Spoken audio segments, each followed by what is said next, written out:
Welcome to DW Consult's maiden seminar, dubbed Thriving in the Corporate World. The objective is to provide insights to gaining a head start advantage to the job market. Before we commence, please spare time to subscribe and turn on the notification bell. So, kindly grab your writing gadgets and let's get rolling.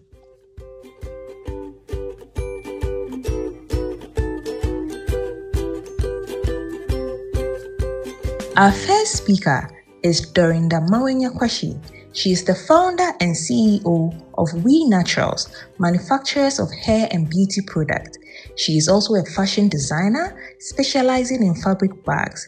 She is an awardee for the 40 Under 40 Award Scheme in the category of manufacturing.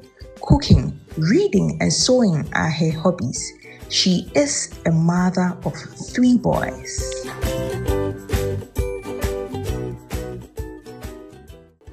Hello, my name is Dorinda Kwashi, CEO of We Naturals. I'm here to share my experiences on how to develop a business idea and to grow a business venture basically. So welcome, and I hope you enjoy this. As I said, I'll be sharing my experiences, so it will just be what I have been through and then we'll pick a few things from it. I always say this, that We Naturals I never started as a business. So to backtrack a bit, We Naturals, we are into hair products. We make natural hair products. So it got to a point somewhere in 2014 that, actually 2013, I'd wanted to start my natural hair journey. And I actually did start. A year into it, I realized that no, I couldn't really manage my hair. It wasn't going well, so I relaxed my hair. After a while, I kept insisting that no, this is something I need to do. So I started researching about natural hair. I started the journey again, but this time I did something different. This time I created a Facebook page and named it We Naturals.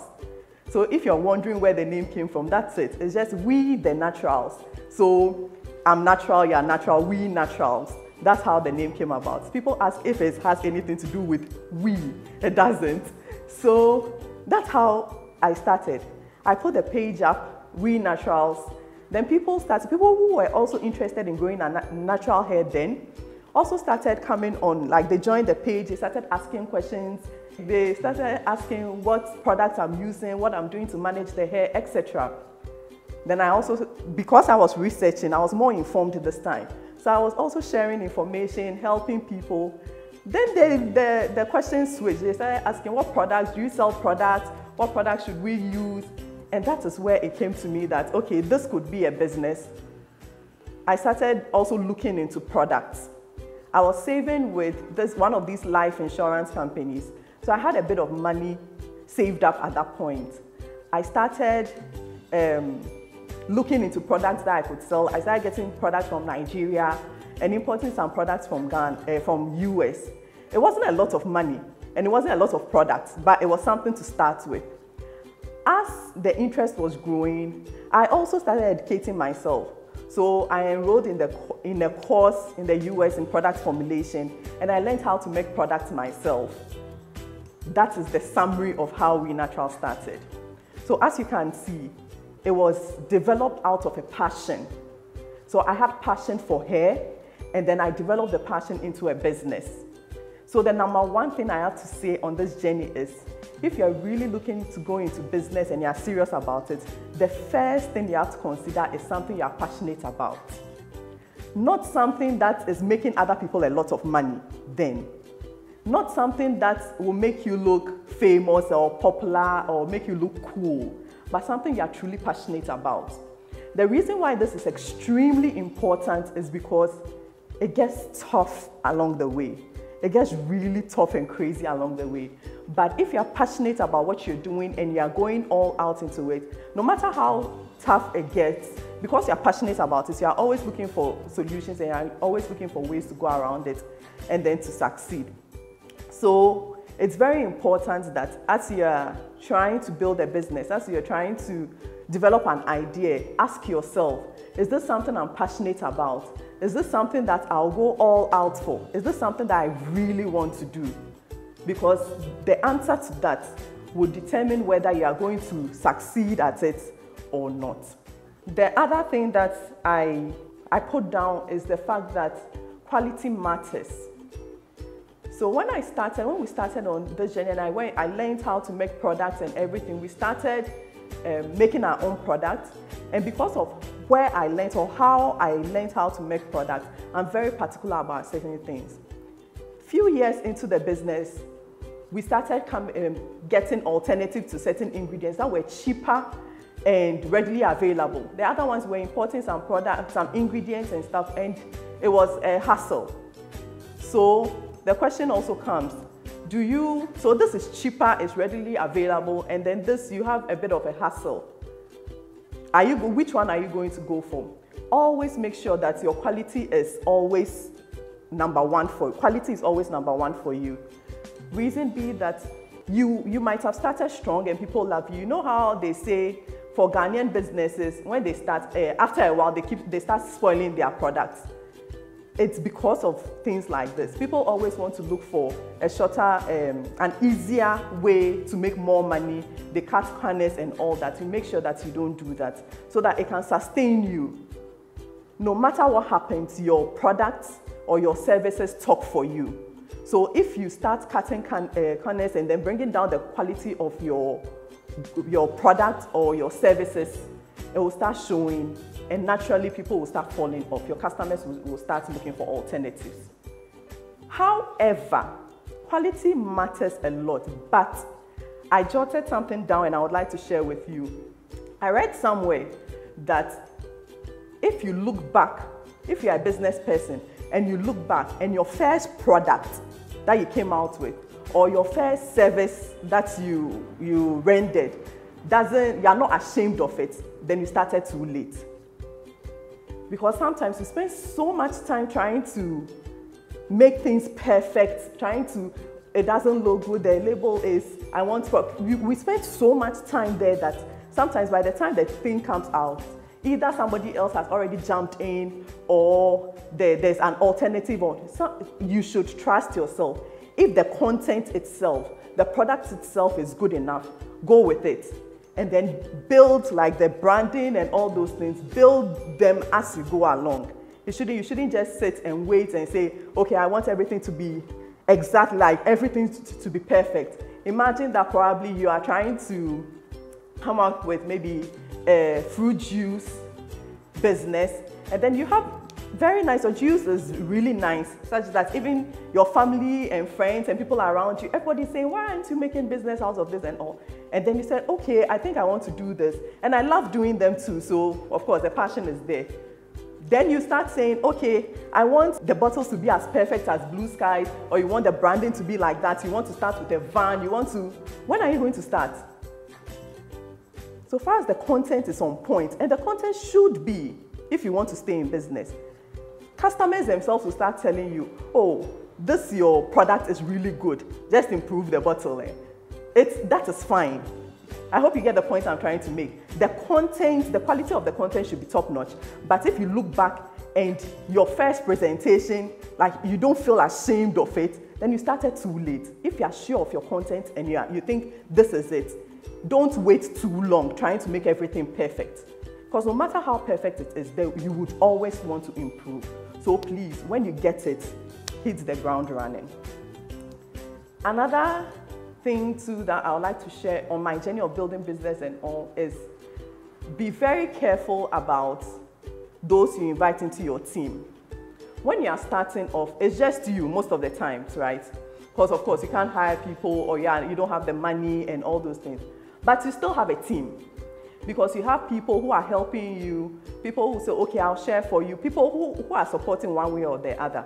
So from that very point to the point that you are well established and you are in business, you should be careful who you are inviting to be part of that team. And in saying so, you should also be careful how you involve family and friends into the formal business. Family and friends are there to help us in terms of raising capital, help us in spreading the word, being our first customers, etc. But being a part of your team, especially when you are forming a formal team, you have to be extremely careful about it. because people find it difficult blurring the lines between the family or friendship and then business. So if you don't start right and you're not careful, even if you want to employ or go into partnership with a family member or a friend, you should have a document to clearly state what is expected.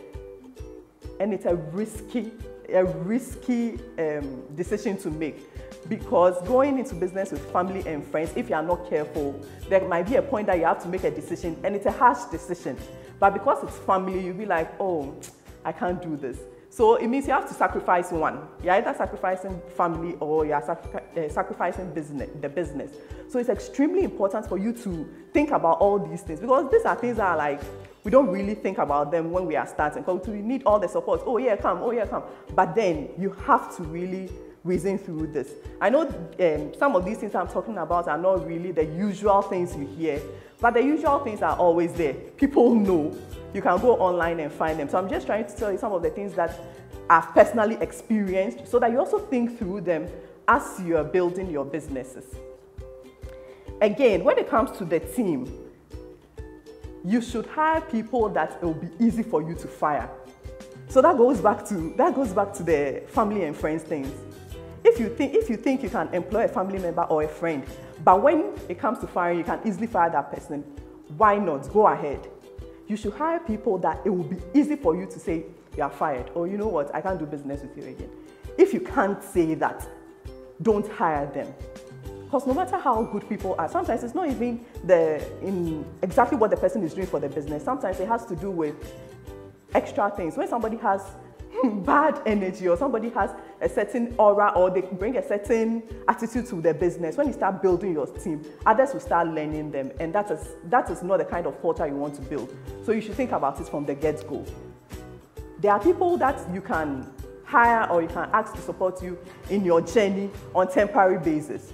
Oh, I'm doing this particular project for 6 months. Do you mind helping me? Okay, you get this, you get that. That is perfectly fine. But hiring people, giving them full-time employment, make sure they are people that you can fire. If you can't fire them, don't hire them. They say be slow to hire, but very quick to fire. If you need to fire some people, sometimes we think you are being so nice, you don't want to hurt them. Oh, they also have families, I want to help them. But at the end of the day, it all boils down to the same thing. You should be able to hire people very slowly. It means take your time in hiring people, but you should be able to fire very fast. Hire slowly and fire fast. Then we've heard on several occasions that they said the customer is king. Okay, it's all, yes, without the customer, what are you doing? You are just, maybe you have a hobby. Okay, so the customer is king. We've heard this, we've read about it everywhere. I want to take a different, talk about this from a different angle. So right now I've noticed that there are lots of up-and-coming entrepreneurs that have a certain attitude, especially on social media. They'll come on social media and they'll be like, I know the challenges, so I'm not trying to badmouth people, but like I'm trying to bring this discussion so that we all think through it. So there are people who come on social media and be like, you know what, for my business, it's cash only. I don't cash before delivery. If you can't, then they'll be doing some funny things and they'll be saying, then go somewhere else and look for other people. There are some too that will come and will be bashing customers, even though they don't mention their names. They'll be bashing customers on their social media. There are some who come and say so many funny things on social media about the customer. If I'm a potential customer or I'm your prospect, and I come across something like that on your page, there is no way I, during that fashion, would ever do business with you or purchase from you. Because even though probably I don't mind paying mobile money, I still find it a bit, offensive would be a strong word, but then I feel uncomfortable. Exactly, I feel uncomfortable with the attitude. I might even feel intimidated to approach you because I think you come up, you have a certain perception around you when you start behaving that way. Let's respect our customers. If you have an issue with customers, deal with them individually and directly. There are certain things that it doesn't matter what. It can be a trend that you are jumping on, but be careful. There are people who have built their brands to the point that they can afford to do those things, and it even increases their reach and increases their customer base because they already have a following, they have a network, they have all that. But you that you are starting and your business is just getting off and you're having this attitude to please, this is something we need to think about. Every customer matters. Every customer matters.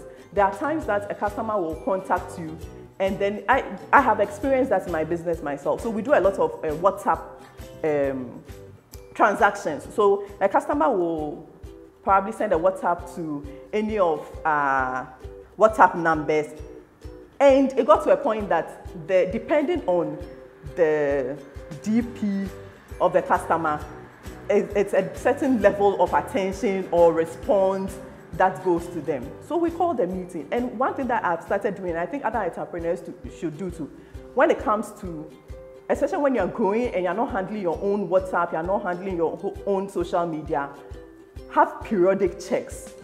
Take the phones, go through, see what they are telling people, see how they are responding, what are they putting up there. The customer is keen. One customer there's a statistic about it, but bad news spreads faster.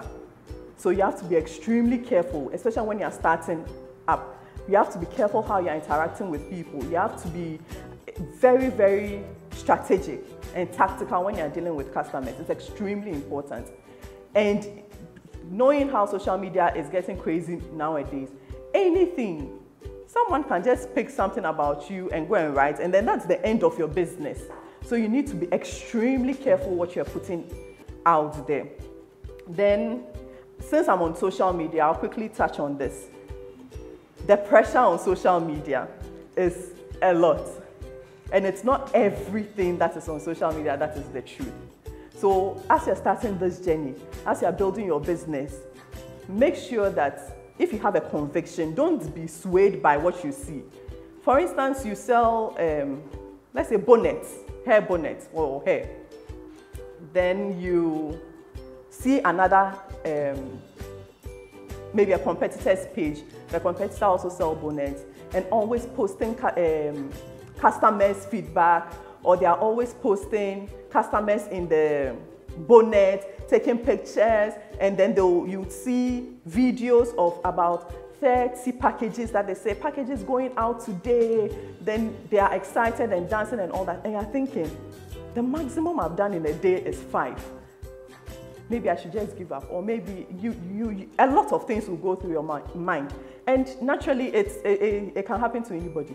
But quickly remind yourself that it's not everything that is on social media that is true. There are people who've had their friends probably in this bonnet, wear them, they'll take pictures, send it to them as if they are customers. They are not, they are just friends. They are just hyping it. There are those who just tie packages and put them, take videos. The packages are going nowhere. These things do happen. However, it's not everything that is true. So don't fall for the pressure. Don't be discouraged because of that. And even if everything is true, even if everything social media is showing is true, if someone is doing it, why can't you? If someone is able to do it, you can do it. So far as you are convinced, you are passionate about it, you are convinced, and you are ready to put in the work, don't give up, just keep going. I would like to talk a bit about the financing of your business. Finance, not as in funding, but like how let me say bookkeeping. So for me, I started my business I started making products in my kitchen. Then I moved to the garage. Before I got a place that we are manufacturing, like our production place. But when you start, make sure that you are consistent with your bookkeeping. Anything that you are investing, you are recording. Any expense is being recorded. Even if it's not in the most formal way, the step-by-step ways, anyhow you understand it, you should put it down. Because as you're growing, it will get to a point that some of these data is going to help you in the long run. It would give, even if it gets to the point that you need investors and your business is not grown to the point that you have huge, massive data, some of these little ones that you're starting with can also go a long way to help you. So you should also do your best to make sure that you have all this information, like you have all the information well set up. Registering of your business is extremely important. So when you register your business, for me, I registered as a limited liability company from the very start. And as I was registered, I didn't have a lot of information or details of what some of these things mean. And it gets to a point where there was a section where they were asking for directors, investors. I just thought that there should be at least 2 people. So even though it was just me, I had other people come in to sign. And I later realized that it was a big mistake. So my advice, if you're starting, the easiest thing for you to do is to just register as a sole proprietor. So you go for the sole proprietorship, register as that. As you grow and you see where you are, you can decide that, okay, I want to make a limited liability business. Very successful business, when you look at them or you read into them, you realize that sometimes their success is based on the impact they are having or the impact they have on the community. So whatever you do, try to look at the impact that you have. Go with it, make sure that you're doing the business and creating some impact at the same time. Money is good, but creating, like people buy into stories. So you should have a story backing you. You should have an impact idea. What do you want to do? It's not just about the money. So we should bear that in mind too. Okay.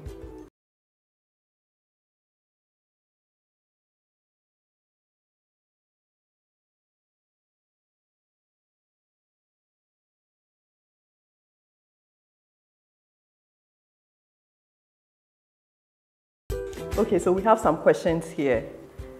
Susie from Taifa says, how to raise funds for your idea? As I've mentioned with my own experience, I had some savings through the life insurance that's helped me. I was lucky, I have to put it that way. But there are other forms of raising funds. Number one, because it's my experience, is that you should save. It doesn't matter how much. At the end of every month, just put something aside. It might not be enough for what you want to do, but sometimes people who are even there to help you want to see what you have. Let's take it that probably you need 5,000 to start a business. You have 1,000 cedis. That 1,000 cedis can help you come up with your the samples that people can try. People who will be helping you with the money. So you can't go from zero and tell somebody that, oh, I think I'm good at producing fruit juice, so give me your money. You have to go with something. So no matter what you do, at the end of every month, especially if you want to be an entrepreneur, you should be able to put something small aside. Then another way that you can raise funds for your business is through family and friends. They come in very important in this area because they are the first people around you. They have experience or understand what you're trying to build. However, in the same light, most often it's the family and friends that discourage us. So you need to be careful who you are even discussing your ideas with. Talk to family and friends. When you are dealing with family and friends, especially when it comes to money, make sure everything is recorded. If they are giving you funds, some of them can be gifts. But if it's not gift and it's an investment that they'll be taking back, make sure you have everything in writing. It doesn't matter how big or how small the amount is, just make sure that you have everything written down in writing. Then it comes to the formal ways of raising money, that's the banks, the investors. For those ones, you have to, personally, I have a bit of issue with raising funds for a small startup, especially a small startup. When it comes to banks, I have a bit of an issue there because I feel you would probably be using most of your profits to service interest, but it's up to you. Just make sure that you are doing your research and you have everything in place before you even venture into it. I've been in business now I'm in my 7th year and I've never taken a bank loan. So you can say that I have a bit of phobia in that regard. So just do your research and then you can take it from there. like I mentioned, you can also register as a sole proprietorship. So when it gets to a point that maybe you are getting investors in, like people who want to invest into your business, then you people can discuss how, like going into a limited liability, discuss whether you are paying with assets, like you're giving the percentage of the business, or you would be paying back with interest or whatever it is. But these are some of the ways that I can talk about. But as you know, for me, start investing and make sure you write everything down.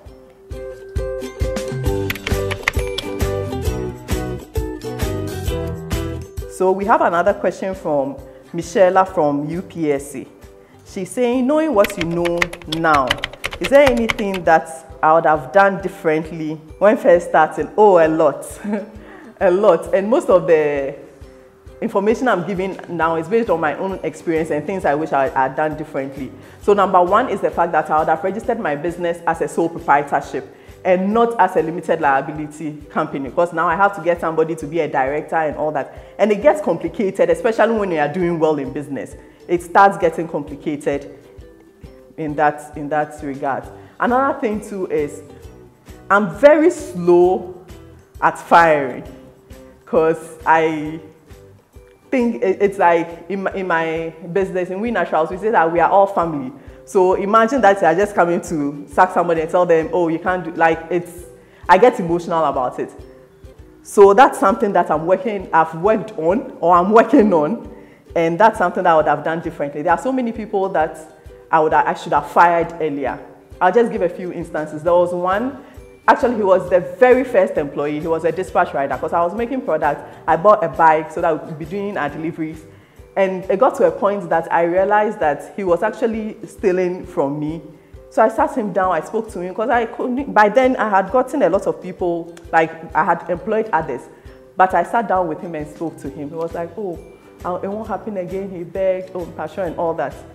Then a year and a half down the line, it was a consistent thing. Eventually I had to sack him. And I'm thinking if I had done that earlier, then all that was lost wouldn't have been.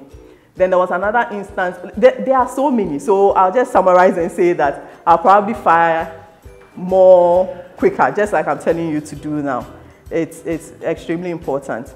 And then when it comes to the accounting, it was a bit more casual from the beginning, like recording, keeping notes and all. It was a bit casual from the beginning. I should have been more in-depth, more like kept proper records, but thankfully we are 7 years in, so things are more structured. So a last thing before I move on to the next question is when you start, still talking about Michelle's question, and I think this is extremely important. Sometimes when you start business, I know that we have personal things that we have to take care of. So when you start a business, you've put in your all, your time, your energy, your money. So that is basically where you are supporting yourself from. But it's extremely important for us to separate. So that is also something that I wish I had done better earlier. Like separating the business account from my personal account is extremely important. And being more disciplined about what you use for how much you are paying yourself, and stick to that, rather than just making the business account and the personal account as the same thing. So everything just goes into, like you're just going into it. It's like you're running your own personal account. It's not good. So as you're starting your business, make sure that you actually separate your business account. Even if it's not like you've opened a specific account, make sure that your business finances is totally different from your personal. And if possible, pay yourself and use that. Don't go into your business. Okay.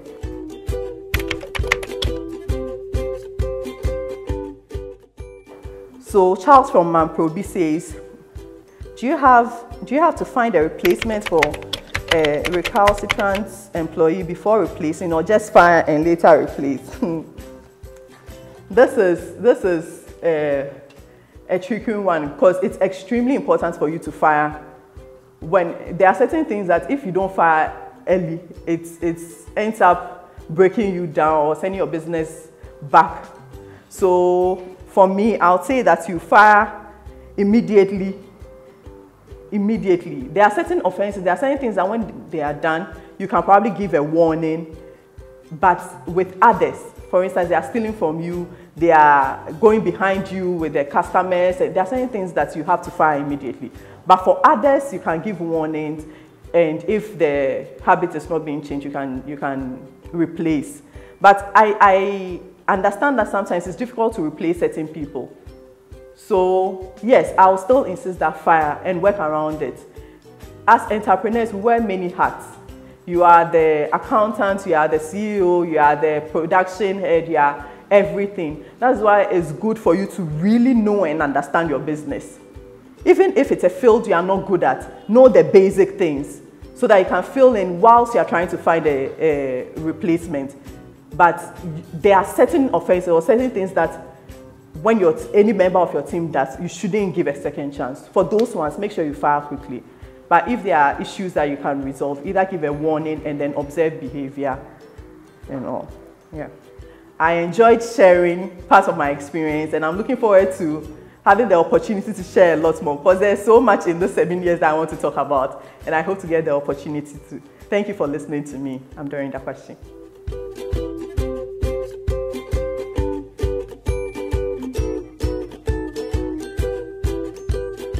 Our next speaker is Geraldine Ansong-Che.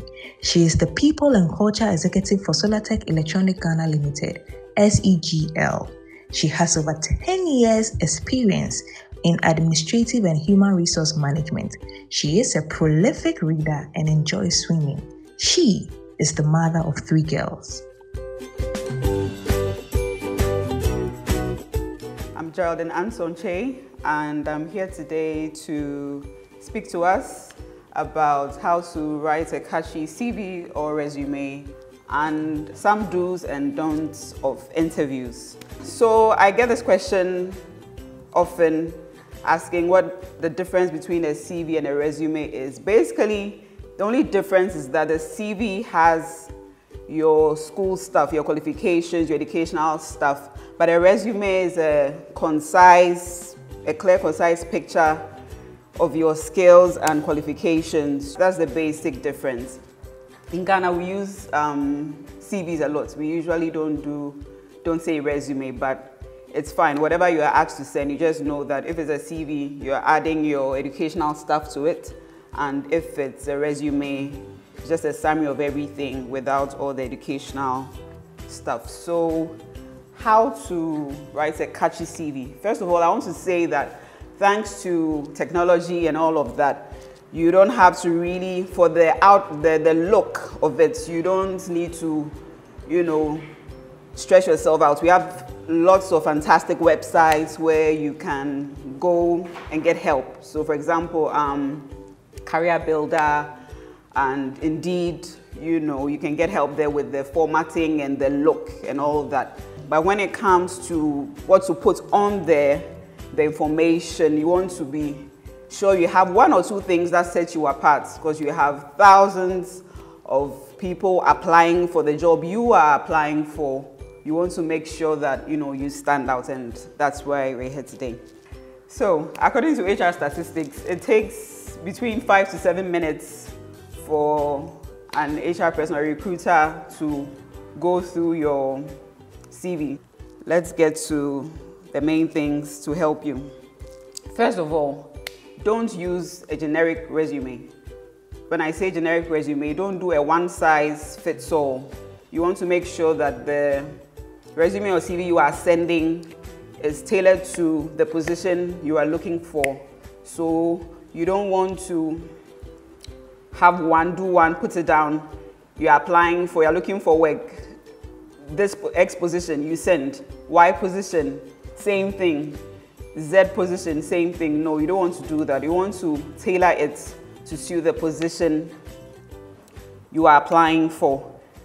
Tailoring means if it doesn't apply to you, then don't do it. Otherwise, if I say tailoring, people think that I'm trying to say that, say add some spice to it. No, don't lie, because also if you apply for something that is not your field, or you are going to be shooting yourself in the foot. So make sure that whatever you are applying for, you tailor it. So you tweak it, and then maybe slight differences, entry position for admin or maybe front desk, all the admin things. There are different aspects of admin. So if you're an admin person, if it's a customer service, front desk manager, whatever, just tweak it a little, make sure that it aligns with what you're applying for, okay? Second thing, use numbers. Be quantitative. You know, a lot of, as generally people write, I did that, you know, but you stand out. You have a better chance of standing out if you use numbers, okay? So instead of saying that I grew the business, we made a lot of profits, you can say, oh, there was 15% growth or a revenue of 30,000 at the end of the year, something. Use numbers. So get your data, whatever, put the numbers together, and then, you know, use that instead of, because everybody, usually people would just, oh, we grew, we became the biggest, whatever, I increased sales and all of that. You don't want to do that. You want to add numbers and quantify it. That makes you stand out. Thirdly, you want to use action verbs. You want to use action verbs. You want to avoid the weak passive verbs. You want to say, I spearheaded this, I created that, I introduced, you know, action verbs, more active, you know, as against the passive. I did a project with, I spearheaded a project, you know, those verbs, those kind of words, it makes you stand out. When it comes to your hobby, you know, where it says interest and hobby and all of that, let's say the usual hobbies. I hope you put up your real hobby, but if your hobby really is something like reading or you like to read, you'd want to avoid just putting reading or cooking. Set yourself apart. Instead of just saying reading, you could say reading biographies or reading self-development books. You know, it adds a little bit because everybody is writing reading, but you go a step further and add that, oh, reading biographies, you know, you definitely stand out. You add something, you know, to it that everybody else is not doing, so that. And then instead of just saying cooking, you could say, oh, making Italian cuisine or making French cuisine. You know, it shows at least that side of you that if you hadn't put, would never, I mean, if 50 people are saying cooking, and you say, oh, making Italian cuisine, at least, you know, it sparks some kind of interest, you know, so be sure to do that. The last thing I want to add to it is to use what we call resume keywords.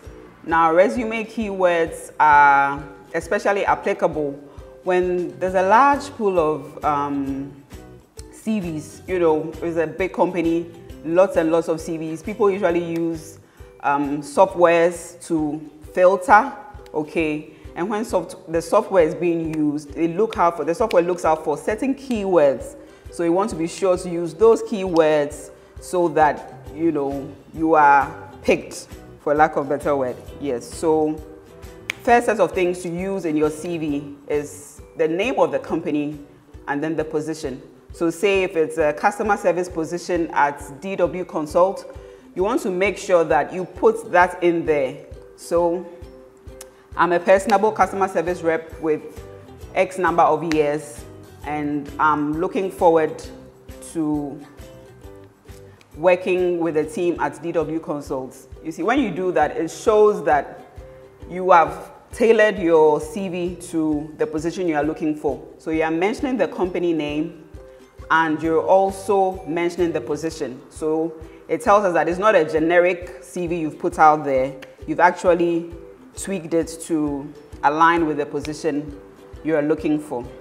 Right, the next thing under resume keywords is job listing. You get some resume keywords from the job listing. So say there's a position and the listing is asking for experience in Oracle or database management software like Microsoft Access. If you have that, if you're proficient in that, be sure to add it. Be sure to mention it. If you skip it or forget, you know, then you'll be shooting yourself in the foot because they've specifically asked for that. And so when the software is processing, it will pick CVs or resumes that have that, those words in it, the Oracle, the Microsoft Access, or whatever it is that they're looking for. If you have it, you must put it in there to make sure that you are picked. Okay, so that's basically a few tips on how to write a catchy CV.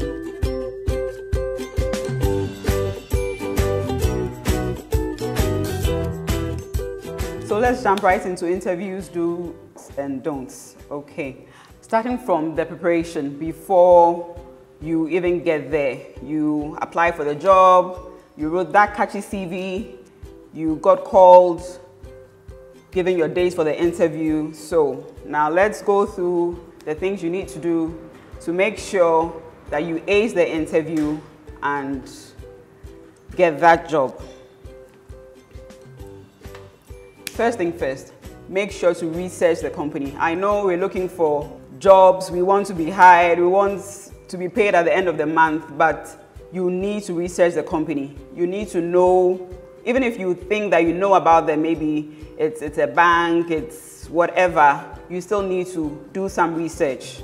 Know the company, go to their websites, go to their social media handles, read, find out what their philosophy is, read about their history, their mission, how they started, activities. A lot of them have activities, they make donations, some do all sorts of things. So you need to read and know what they're into. You don't want to, appear there and then when you ask something about the company, you're fumbling. You want to do your research and really get to know the company, the culture, and all of that. And then if you check on LinkedIn, you have connections on LinkedIn, someone may be working there that you could ask them, to give you information about the culture of the place and, all that. Some places look great, but the culture may be totally different, so you get there and then you're a bit, but it's important to do that, very important, to know the company you're going to, you desire to work for, and do your research very well, okay? The next thing is map out your commute. Know where you're going to, know where the interview is. So don't assume, I'm sure you'll be told, but know where it is. If you're in Hacho and the interview is being held at Tema, you need to know which community in Tema, how do I get there? If you're not driving, how do I get there? Which, you're going by Uber, whatever. Just make sure you know exactly where you're going to. You don't want to be late on the day trying to call in, okay, how do I, possibly, I would recommend even going to the interview site prior to your interview day, just to make sure that, you know how to get there, you are not going to get lost and all of that. Unless, of course, it's a place you are familiar with, but especially if you're not familiar with where it is, you need to make sure that you do all that, okay? The next thing, very important also, you need to get plenty of rest. Interviews can be quite nerve-wracking, so you don't want to not rest and wake up crappy, bad mood. Get plenty of rest the night before, sleep early, wake up early, and just make sure that you start the morning on a fresh note. The next thing to do is to practice your interview questions, okay? Definitely know you're going to be asked questions, research the questions. Come on, we may talk about it after this as a bonus. So you have the questions, practice it. You can stand in front of the mirror, rehearse the answers. You have the questions, so you rehearse the answers. You're not rehearsing to, chew and pour, but just to, be able to deliver fluently without fumbling a lot. Also, you want to print out a few of your resumes, have copies of them on you when you go, just in case, you probably already sent it ahead, but make sure you have printed copies with you in your handbag when you get there, in case you need to hand it over to someone who may not have a ready copy, just want to make sure you're prepared for that. Also, lastly, under what to do, make sure you conduct an industry-based research on salary, okay, on the kind of salary you're expecting to receive, because that topic will come up and you want to make sure that whatever you are asking for, it's not a figment of your imagination, you've actually researched. So say you're applying for an accountant job in the oil and gas industry. You want to make sure that you do a bit of research because, you know, salaries differ from industry to industry. So you want to make sure that when you're asked, you can defend the amount you've given or whatever you said. You want to make sure that you can say that, oh, well, according to the research that I did, per accountants in X industry, this industry, you know, take so like a range or something, not just or what you think you should be paid or what you know or heard someone got paid for. Okay, so that's it for our do's under interview preparation. Now let's talk about the don'ts for interview preparation. You first of all don't want to wait until the morning of your interview to gather your materials. As I said, make sure everything is ready, prepped the day before. Also, don't be late. You want to make sure that you arrive 10 to 15 minutes before time to sit, relax, put yourself together, gather your thoughts, and just get ready for the interview. Also, like I said, remember to memorize your answers so you are not caught unawares when you are asked a question. You want to make sure that you are well groomed and looking confident. Your clothes, you're wearing well comfortable clothes, well-fitting clothes, beard shaved or trimmed, whatever it is, but make sure you're looking well groomed and confident. Also, you want to make sure that you dress in accordance with your desired industry or the position you are looking for. So for example, you may want to do a smart casual look for a startup, but if it's a well-established company or a big company, you may want to go in your suit or look very formal. Okay. Also, you need to sit up straight, shoulders back to display confidence. You don't want to slouch and look disinterested and disoriented. So you also want to make sure you maintain eye contact, especially if it's a multinational company. You want to make sure that you look interested, not looking on the floor, looking around. Look at them. Whoever is speaking to you, look at them, engage them, and then respond to them.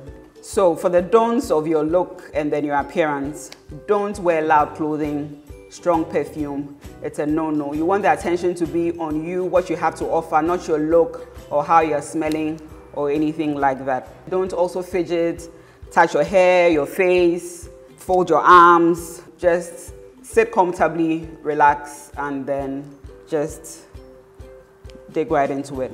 Okay, we move quickly into interview questions. Choose for interview questions. When you get in there, take your time to process the questions you're asked. You know, when you ask a question and you need a bit of thinking time, don't be afraid to ask. Just say, oh, that's a great question. Let me consider that for a moment, you know, and then get into it. You don't need to rush into it and then make a mistake or fumble. Okay? And then always, always, always, always answer with a positive and professional demeanor.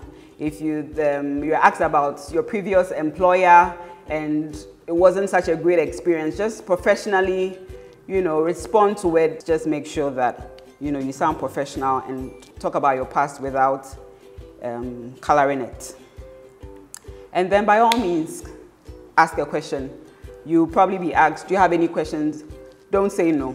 Ask a question. That's why you need to research and know the company you are getting into so that you have a question ready to ask when you're, you know, asked. It shows that you are following, you are interested, you know what you're about. Now, quickly, we'll go through some common interview questions. They are bound to come up one way or the other. Usually in interview sessions, you have these questions. I picked just 3, go through very quickly, and then we'll take your questions. Okay, so question number 1, tell me about yourself. Tell me about yourself is not story time or myself time. You could say, for example, so I recently graduated with a degree in psychology. I've always been passionate about mental health. I started an Instagram page a few months ago where I've been sharing tips on mental health and Through that, I got an internship opportunity at XYZ company, and I'm now looking forward to getting a full-time position. Second interview question is, why do you want to work here? To answer the question, why do you want to work here, you could simply say, I've always been passionate about helping people. I'm a people's person. Helping underprivileged kids, it's something that attracted me to your offer.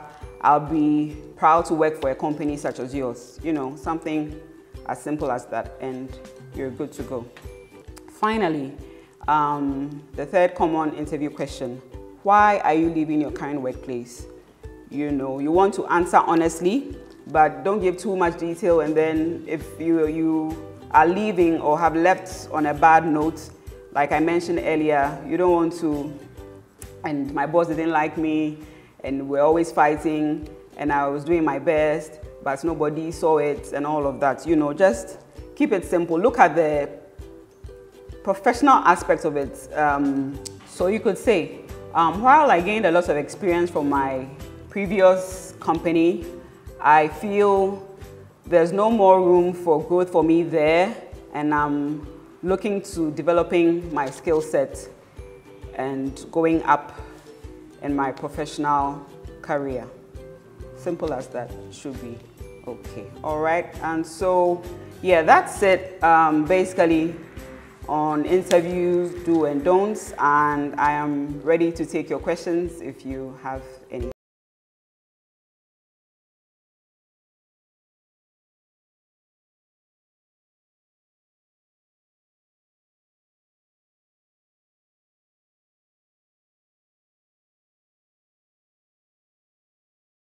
Okay, so I have a couple of questions here. I'll take the first one. So Emmanuel from Ghana Communication Technology University is asking, my question is it really necessary to add hobbies to your CV? So no, I would say it's not a necessity, you know, but like I said, there are hundreds of people applying for the same job and you want to stand out. So even though you don't need to, if I were you, I would, you know, put it on and then define it, like I said, make it unique, make it stand out so that, you know, I at least have that edge over all the others who may have put it and left it without, you know, defining it or not put at all. So you don't need to put it on there, but I think that it will increase your chances of being caught or making your CV a catchy one if you do put it on, okay?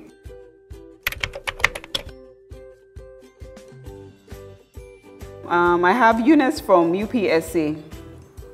Eunice is asking, what should a person write on the work experience section if he or she doesn't have any work experience? Well, Eunice, so that's fine. Before I answer that, I'll just say that it's a good practice to try and get internships. You know, when you're on campus, good practice to try get internships and all that to boost your CV for that day. But to answer your question, I would say that it's okay. So you need to major on your educational experience, okay? Major on your educational experience and any other things you were involved in on campus, leadership roles and all that, you know, the clubs and, you know, the hall weeks and things. If you were active in any of those things, you know, major on them, highlight them, bring them up, you know, to make up for your lack of work experience. So it's a combination of your educational experience, whatever you studied in school, you know, there are some parts of it that stand out, or, you know, you have some robotics in there or something, mention it, you know, because it's something that is in demand now. And then also make sure to mention any leadership roles you've had or any work you've done in your clubs on campus or whole week activities, you know, all those things. Okay, so that's what I would say.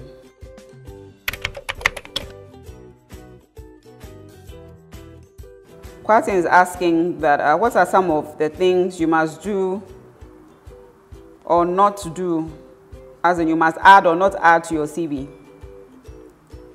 Okay, Kwatin, I think I'll just generally say for that, make sure that, let's say you have different experiences, but make sure that your CV is always aligned with the position you are applying for. So do not add things that don't apply or don't matter, okay? Let's say if you're looking for a sales position, applying for a sales position. So let's say you're applying for a sales position, you want to put on experiences you've had in sales. You may have had some experience in cooking or catering, but at that point, it's not necessary, okay? You have that experience, but you don't need to put it on there at that time. So I'll say don't add things that are not relevant to the position you are applying for, okay? And then the reverse is make sure that any experience you have that aligns with the position you are applying for, make sure to add. So those are the two things. Anything that's irrelevant, is not tied, is not connected to what you're applying for, avoid it like a plague. But definitely, you read the job listing, you see what they're asking for, and you have something. Don't say that, oh, it's too much. Put it on there. Increases your chances of being picked. Okay, so that's it. All right, so this brings us to the end of our session on how to write catchy CVs and resumes and the do's and don'ts of interviews. Again, I'm Geraldine Ansonche, and pleasure being with you. Thank you.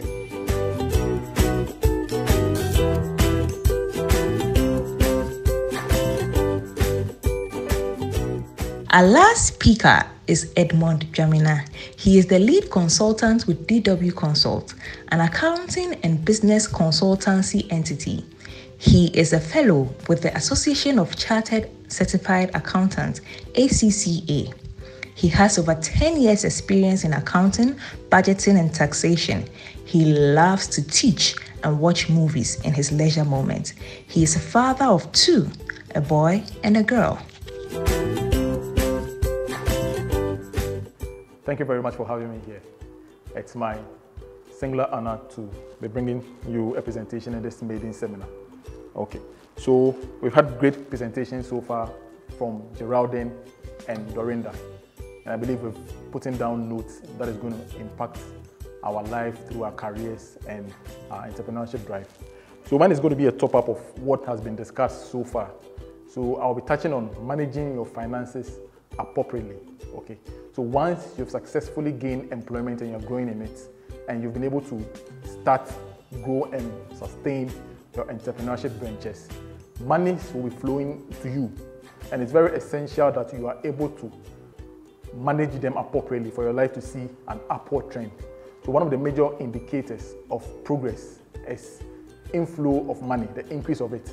So when you grow in your career, when your business is thriving, money or your funds is supposed to also see an upward trajectory. If not so, then there's a cause to be concerned about, okay? So the objective of managing your finances is to meet necessary expenditures without stress or delay. Expenditures are part of our daily life. The moment or the fact that we are alive is an expenditure pattern, okay? You have to eat, you have to clothe, you have to find a place to sleep, you have to transport yourself from your place of abode to that of employment. All come or is made possible by spending. So the revenue that you get from your personal endeavors and your business is the one that is going to cover those expenditures. And if you're not able to manage it well, you'll be in tight corner. And the fact that you earn more or more money are coming into your hands doesn't mean you will be successful in managing it well. There has to be a deliberate effort. So one of the major factor or tool that helps us in managing our finances is what we call a budget. So a budget is an estimation or allocation of an income or revenue over expenditures within a certain period. So the period can be a day, a week, month, or a year. So you estimate the expenditures for that period, then that of the revenue, then you match it. Okay, so the basic aim of a budget is for the revenue to meet the expenditures. Okay, but for the purpose of this seminar, we want us to always be progressing. So the objective is for your revenue to exceed your expenditure, leading to a surplus so that you can what? Save and invest. Once you have that line or you're able to meet this equation, your life will always be in a comfortable situation because you'll be creating streams of revenue which is going to make you comfortable in meeting your expenditures without delay or stress. So the objective of a budget, as we have mentioned, is the revenue exceeding the expenses, which should lead to savings. So that's the equation that we are talking about. If your revenue equates your expenses, there will be no surplus. Then your life will be a marking time, no progress, no retrogression.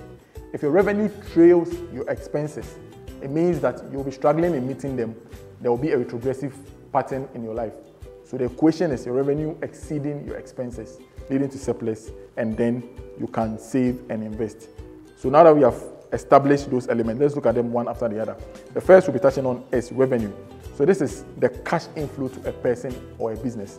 Sources can be employment income, that is revenue, allowances, annual bonuses, when you are employed by a third party. Profits, another source of revenue. When you establish your business or an entrepreneurship venture, the money that comes to you because of you being the owner or the founder. The third source is investment income. When you invest into a portfolio, dividend, interest, when you have a building that you let out to people for commercial or residential usage, the rent, when you have a vehicle, you give it out for somebody to work, the sales that come in. It's also a source of income under the investment section. The fourth source is inheritance. Okay, when a loved one bequeaths a property to you, you reinvest it. The returns that yield is inheritance income. The last is a gift. When somebody gives you a stuff without you necessarily earning it. Okay, when you work for somebody, you are entitled to salary. When he gives you more than you have agreed on, the difference is a gift. You are not supposed to get it, or he's not obliged to give it to you. But out of his appreciation for a good job done, he's pushed to give it to you. So those are the 5 sources of revenue. So based on the equation, it will be very essential to increase your revenue. In certain situations, expenditures are not being deemed to reduce. They are so essential that we are supposed to leave it as it is. So we have to look at increasing the revenue to meet the equation that we spoke of. So let's look at ways of increasing the revenue. The first one is grow your knowledge base. To be able to increase your revenue, you have to grow your knowledge base. So the more you know, the better your chances of handling high-rated tasks. And you know high-rated tasks come with high income. When you're promoted from one level to a higher level, it comes with commensurate salary increases and allowances, okay? And as a business person, the more you know, the better your chances of getting contracted to do jobs, okay? So your level of expertise has been increased, okay? So it is very essential for you to be always studious.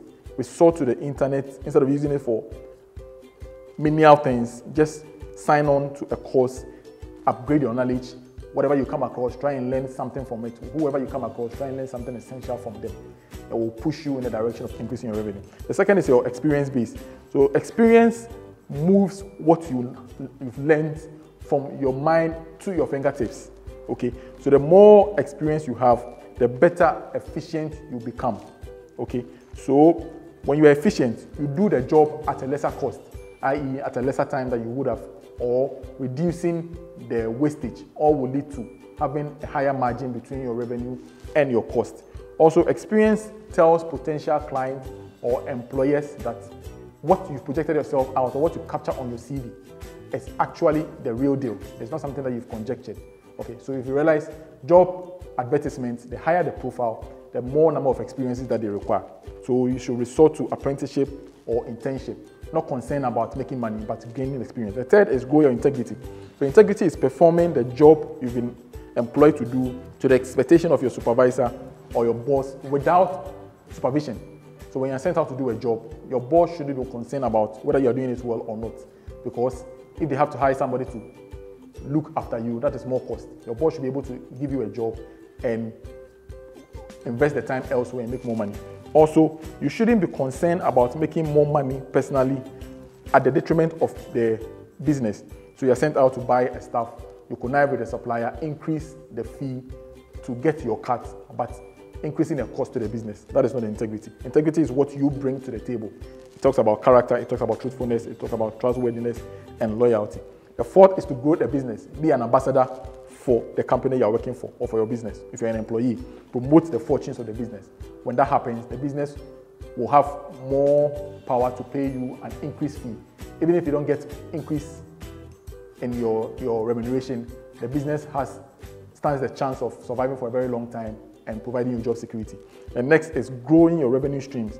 Here we are talking about utilizing your spare time, converting your talent and your passion into profitable ventures. Don't waste the spare time you have into watching telenovelas, movies, sports, attending parties. They are all good, but try and find other means.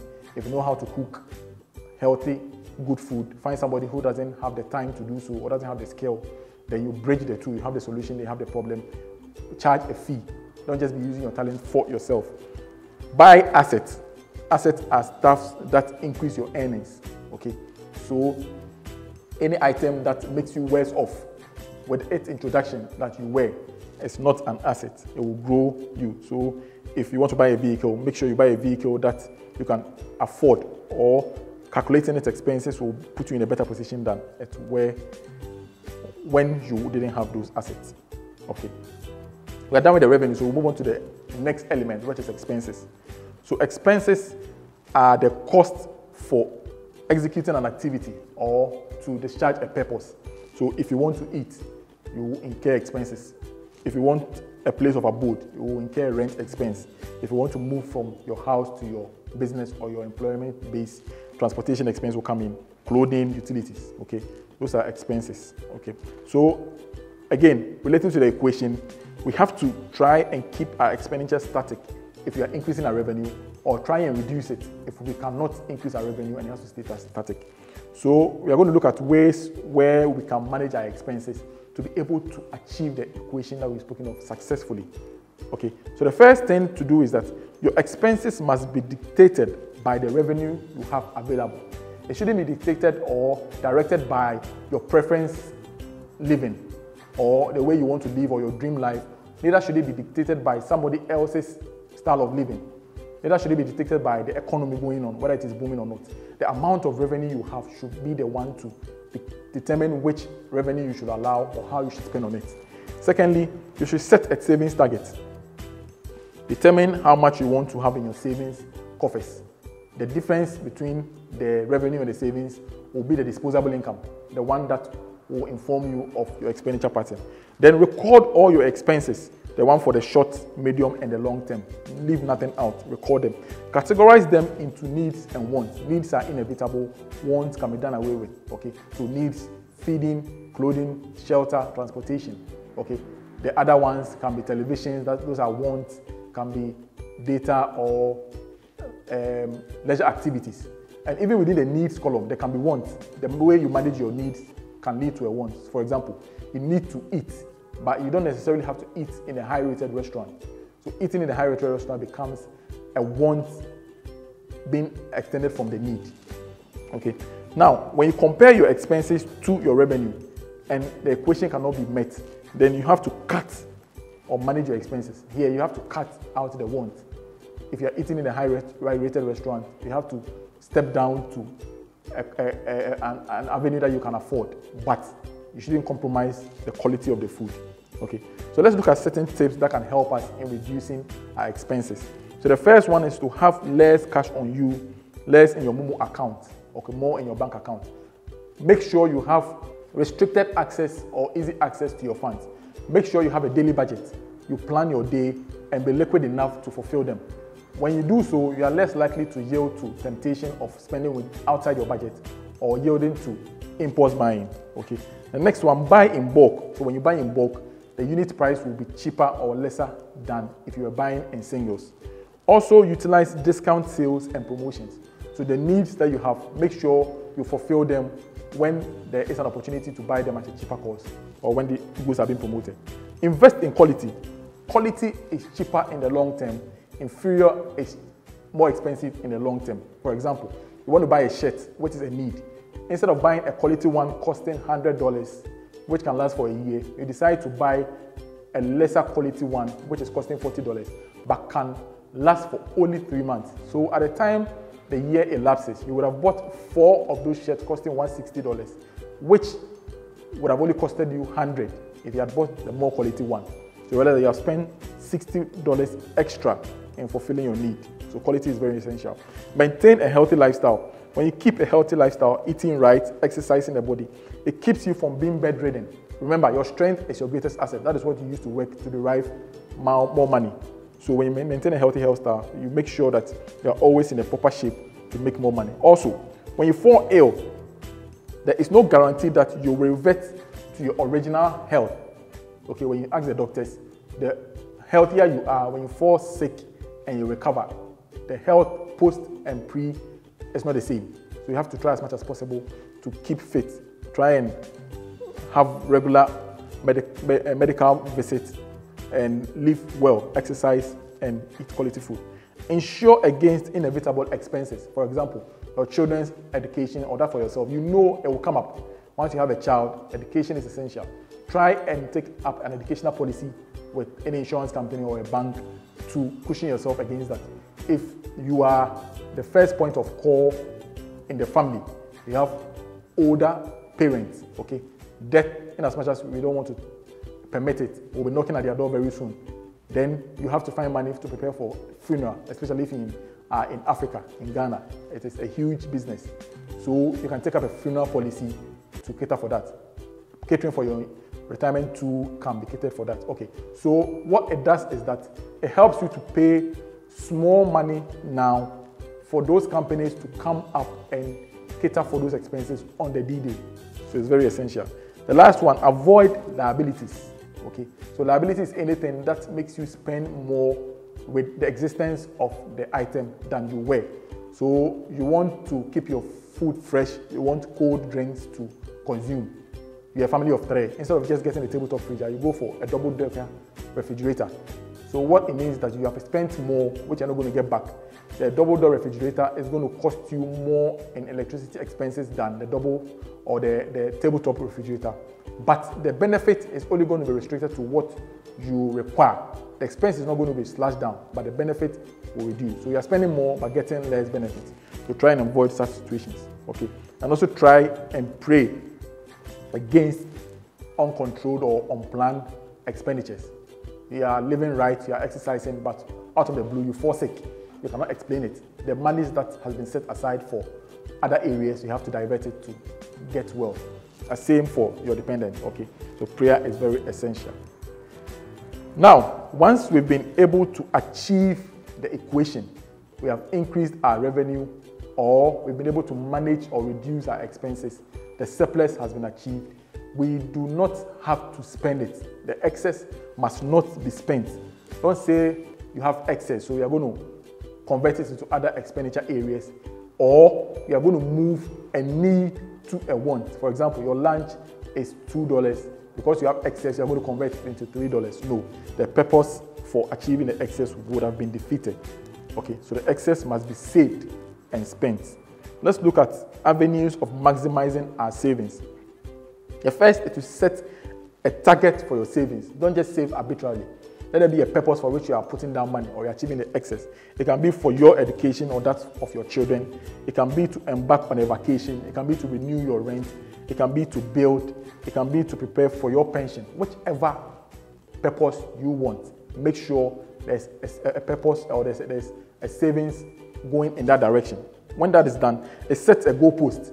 It gives you motivation to be able to achieve the excess and fulfill that purpose. Okay. The second one is to categorize your target into short, medium, and long term. Short-term targets are the ones that will materialize between or within 2 years, 0 to 24 months. Okay, for example, your rent, which will elapse in a year, your child's school fees, which maybe is in 3 months, or if it's a university education, either 6 months or a year. Okay, those are short-term needs, so you save towards that. The second one is a medium-term, which is supposed to be materialized in 3 to 5 years. Okay, and a long-term is anything about 5 years. It is essential you categorize them. Once that is done, you have to invest based on the categories. Okay, investment is essential because when you have the excess and you save them, okay, it's like you're piling the money down. With time, the value of the savings will reduce, what we call the time value of money. So what $100 can do today, it cannot do the same thing in a year's time. Okay, so when you save your money without necessarily investing them, you are literally pulling some leaflet off your savings. So it is wise you invest them. And the investment must be based on the categories that we have listed. So investment can keep the value of the money constant at least.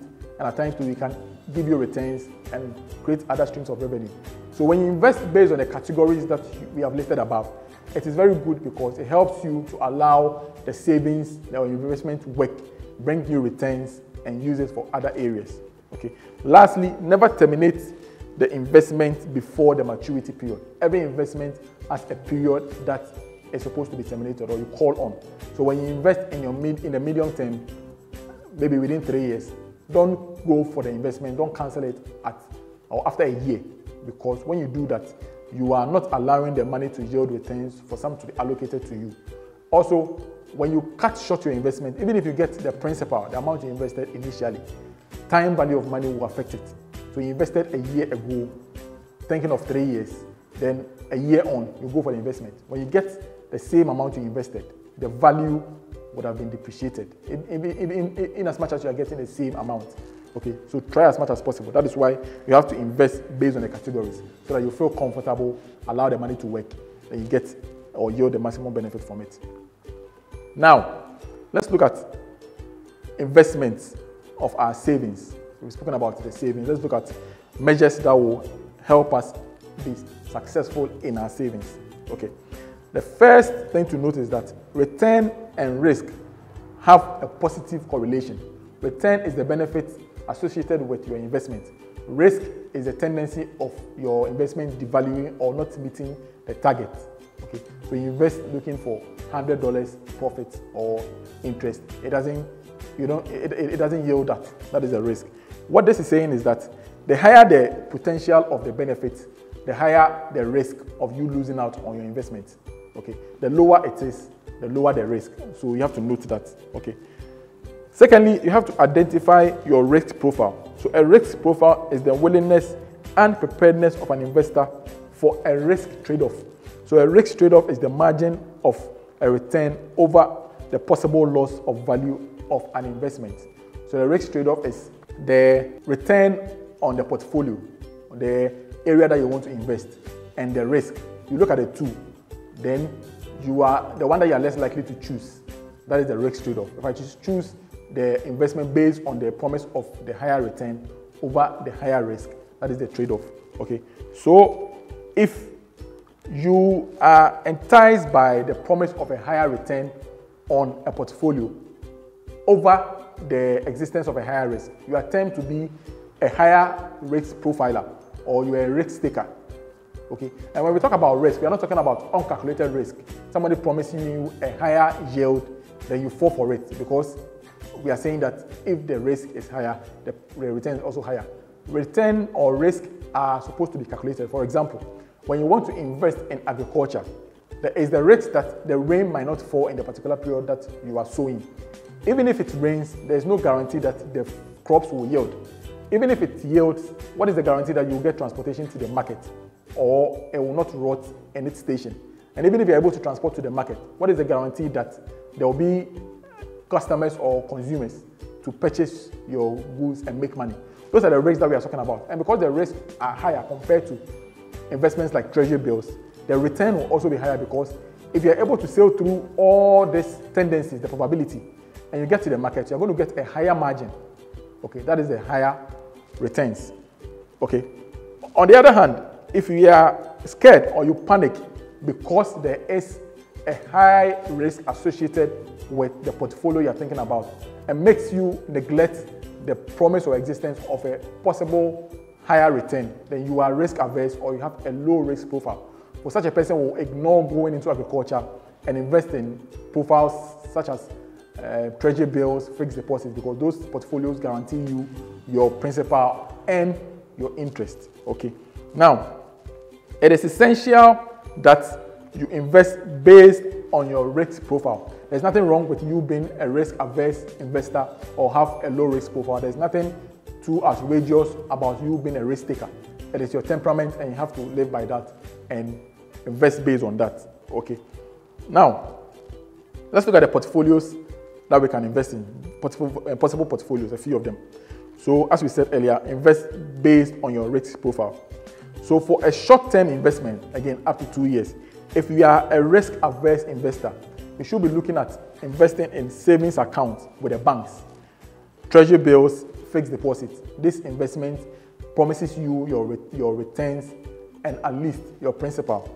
If you are a risk taker or a high risk profiler, you should be looking at trading with your savings or investing in agriculture.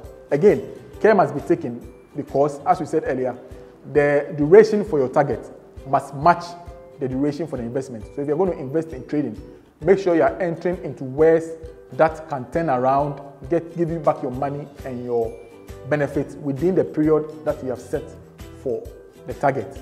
Okay, don't have a target for your savings for 2 years, but you invest in a ware that will yield in, let's say, 3 years.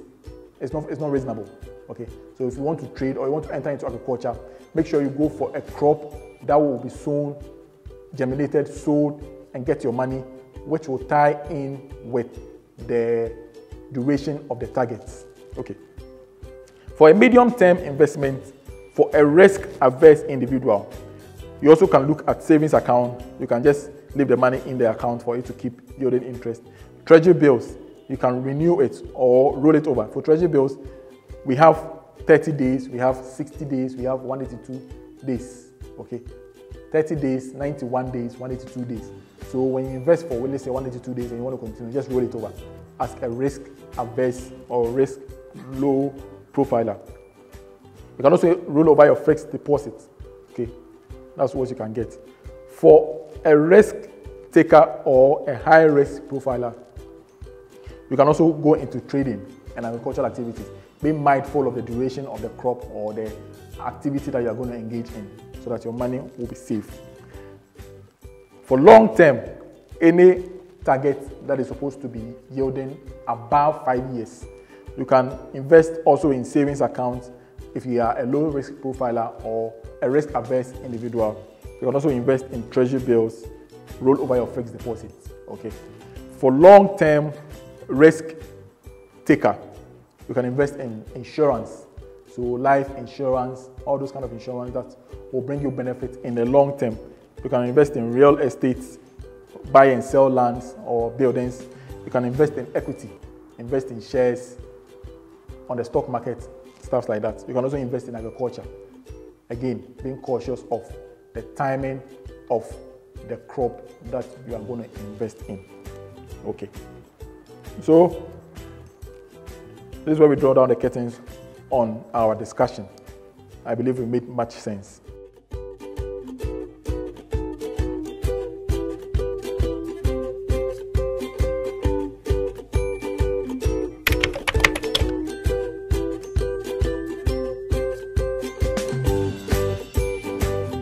I have a couple of questions here that I will try and answer. So Doreen from Natford University is asking the essence of a susu box, or we call the money box. Okay, the susu box is essential or beneficial when you want to save your excesses. But again, as we mentioned, savings shouldn't mean the end. It should lead to investment if you want to keep the value of the money constant or at least grow it. Okay, so don't make a susu box the last point of action in terms of managing your finances. Okay.